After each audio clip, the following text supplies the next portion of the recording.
Hey everybody, at home for Spirit of Metal. We're here in Anaheim, California with Schmier from Destruction. Hey. So how are you doing this shaky day here in California? Why shaky day? There was an earthquake today. Oh, is that something special here? I thought it's normal. Yeah, but there was an earthquake earlier today. Didn't feel it? No, when was that? Around 2 o'clock. Yeah. Really? Yeah. I was getting it to 2 today, so yeah. I didn't feel anything actually. Good. Well, but like all the time I come to California, there's earthquakes, so I guess people here are used to it, aren't they? No? It had been a while that we didn't have like. How strong was it? Today was 4 point something, but yesterday was 5.1. Ooh, that's pretty strong. Yeah. Could you feel it? Yesterday, no. I think my hangover was too strong today. I don't know. Okay, so last time we talked to you was 2 years ago. Really? To Key Club. At the Key Club? Yeah. Oh yeah, now I remember. Yeah. Rest in peace, right? It's no more. No more. Too bad. No more Key Club. It was a good venue, so sad. So wait, no more Knitting Factory, no more Key Club. What's left? Whiskey, House of Blues. House of Blues. That's it. Yeah. For metal. Yeah. It's kind of sad. There's some little other venues now. On this one, for example. It's bad for the Strip because it used to be rock and roll. Yeah, so it's true. We can still go to the Rainbow to hang out. Of course, looking forward to that. Though. Yeah. So it was like 2 years ago. How was this past 2 years for the band? Yeah, we've been doing new album, keep ourselves busy. We like to play, so we don't sit home much. Basically, it's like we play every month. Mm-hmm. We have the comfort to have fans worldwide, so we can play the whole year, which is great. Mm-hmm. And it's been a busy year. Mm-hmm. And we couldn't come back to the States because we had some difficulties with the last tour, so we had to sort out the new agent, and we're still in court against our old agent here, so that's why it took a while to come back. Yeah, but now we're here back with a new agent, and tour's going good so far, so nice. Okay, and you did you released a new album. So I was looking at the lyrics of this album. Oh no. Yes, it's very, of course, always political. You mentioned the media several times in this album. I was just curious. You guys are a public figure. You're a band. You have to be out in the media, but at the same time, you have to use that to promote the band. Yeah. How do you keep yourself separate from the bad parts of the media? I would never trust the media. Like, don't believe what you see on TV. The great thing about traveling with music is you go to different countries. Mm-hmm. So if I watch the news when I leave Germany, and I watch the news when I'm in America or in Korea or Japan, everybody talks different about the same subject. So so basically what's on the media is like a bunch of lies and conducted to the behavior of your country, or so I try to make my own opinion. That's still why I'm inspired to write lyrics like this, because I see what I believe with my own eyes. And of course media is not just a bad thing, but of course the media are misused by a lot of some powerful men in this world are controlling all the medias. Like one Australian guy or an American guy, basically they're dictating us what we should think, where we are, what's the current state and stuff. It's the same thing with the crisis now in Russia. The German media suck. They've been very against the Russians, even if some stuff is not true.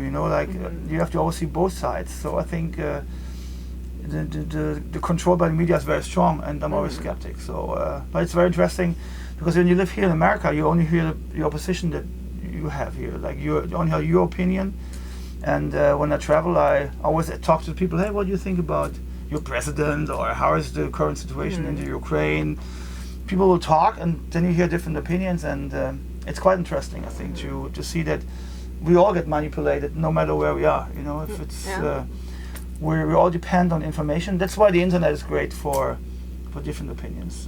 That's a lot of sources on the internet.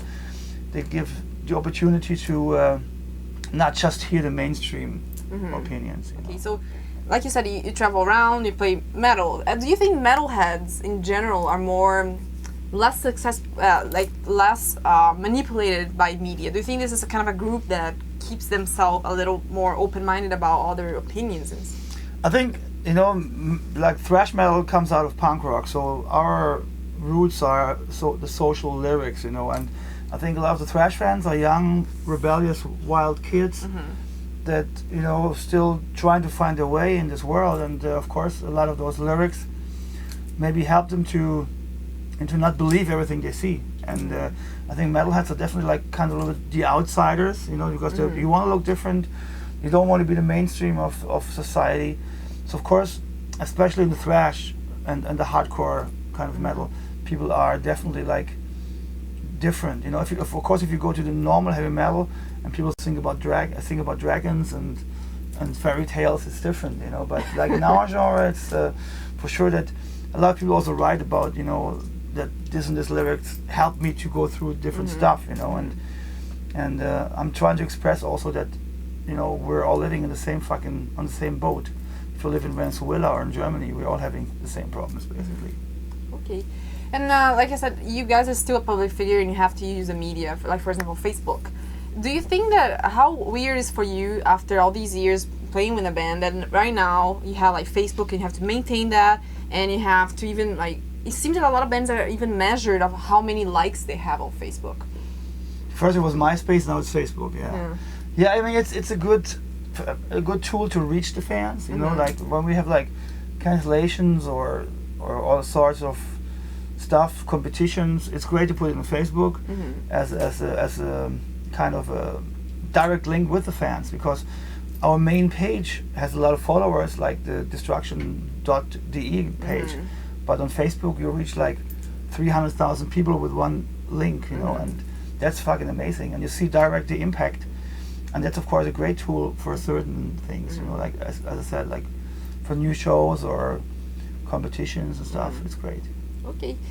So about this album, I'm not sure how it works as for a musician, but do you actually see each album you released as something that you have a specific memory for each one of them? Of course, yeah. And what was the memory so far? It's been a year and a half for Spiritual Genocide. What was the main memory for that one?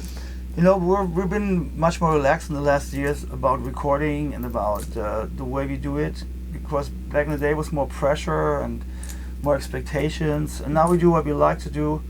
We like to also, of course, like to prove that we're maybe an old band, but we don't sound old, you know. And the impression I have from this album still is like that we maybe be like 31 years in business now, but we sound like a fresh band, not like an old band that is like, a lot of bands when they get older, they kind of get slower, they kind of get more mellow and stuff. And I think this album still marks like a very strong, fast record, you know, that kicks ass. And I think that's important sometimes when I listen to like colleagues that are in the business for a long time too, when they do an album, I'm like, ooh, they're not so fast anymore. Everything is groovy. They're trying to, you know, go pace down a little bit. I think this album definitely shows that Destruction still likes to thrash, and that we're not getting old in the kind of way that we're gonna play blues on the next record, you know. So don't expect that. Okay. So you're touring here with Crisium and Next Motors and Widow. How has the lineup been working so far? Very good, actually. I mean, the Christian guys are good friends, old friends, and we've been doing this Rock and Rio thing last year together, which was like mind-blowing. Like that even brought us closer together, because it was like one of a hell of a moment to play this Venom cover together, and like 80,000 people were like singing along, and we all had like goosebumps and chills. And I still, if I watch the video from Rock and Rio, I still get it. You know, it's like it was the magic moment. You don't have this so many times in your life, and so I'm glad we're in the same bus together. And of course, it's very great chemistry here on the bus. That's very nice.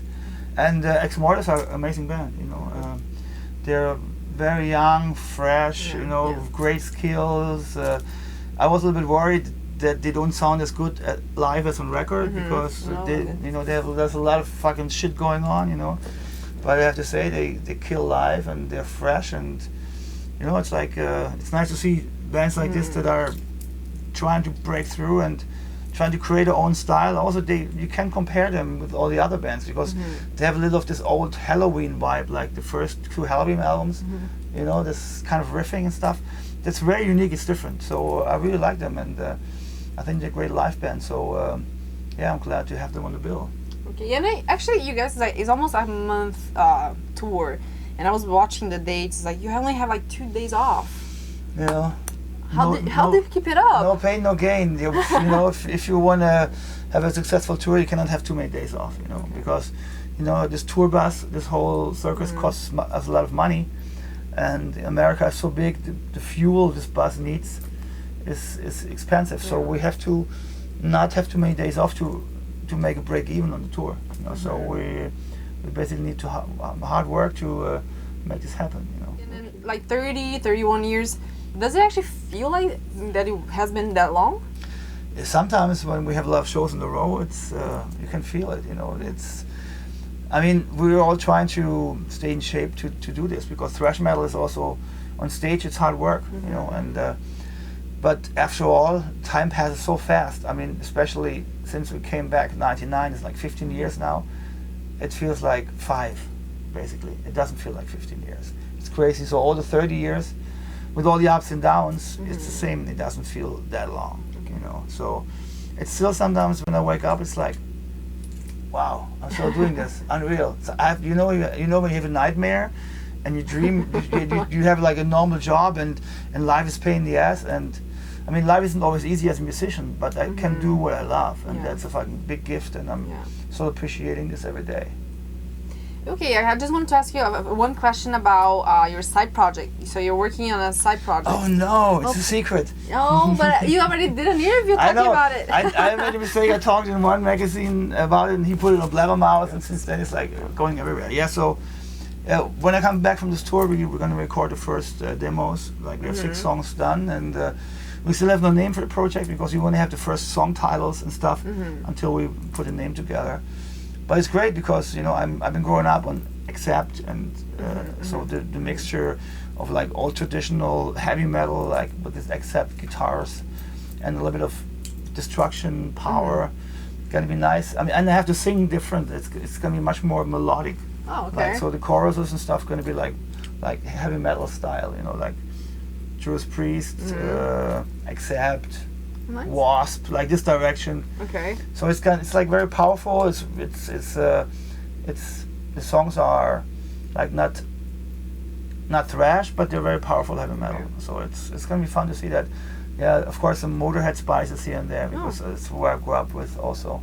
So it's gonna be fun. You know, it's a great hobby. We'll see what's coming out of it. You know, those guys are good friends meanwhile, and we had some time, so we had the crazy idea to do this, and we started writing songs, and it was like bang, bang, bang, 5 songs, 6 songs, like, let's do it, you know. So it's a little tight here and there because they're on tour with Accept, I'm on tour with Destruction now, so we have to meet up at certain moments and write. But as we're getting along so well and the songwriting is going so fast, I'm very positive we can do an album by the end of this year or something. Oh, going back to Destruction now, after this tour, any plans until the end of the year? Yeah, we're having a lot of shows lining up now. It's getting more and more, of course. We have to do a new album, which are we working. We've written 1 song now for Destruction, and when we come back, and I did the other stuff, I will start writing with Mike. But we have a lot of festivals coming also now. After this, we're going directly to Italy after some days for 3 shows, and we're going to Norway. Then we're going to do the first festivals of the year in Europe, and we're planning on some little tours also in Europe. We're going to go to East Europe. Didn't play there for a while now, so we're going to go to East Europe, I think. And in between all that, we're going to write the songs for the new album, and I think hopefully 2015, like in spring, we could be done with the record. Okay. Well, last question now. Any messages for the Spirit of Metal viewers? Yeah, I want to say thanks a lot for the support. 31 years now, it's like amazing, and sometimes, yeah, as I said before, I can't believe it's still around after all those years, because many people said thrash is dead, heavy metal sucks. You know, we always had like problems to be accepted by the mainstream, by the normal media, but the fans made thrash metal underground always alive, and it's sometimes really unreal that we play in countries like Indonesia, which is like a country where the most Muslims live, where you think heavy metal is not existing. There's tons of fans there. So like thrash is everywhere in the world, metal is everywhere in the world, and thanks for that, motherfuckers.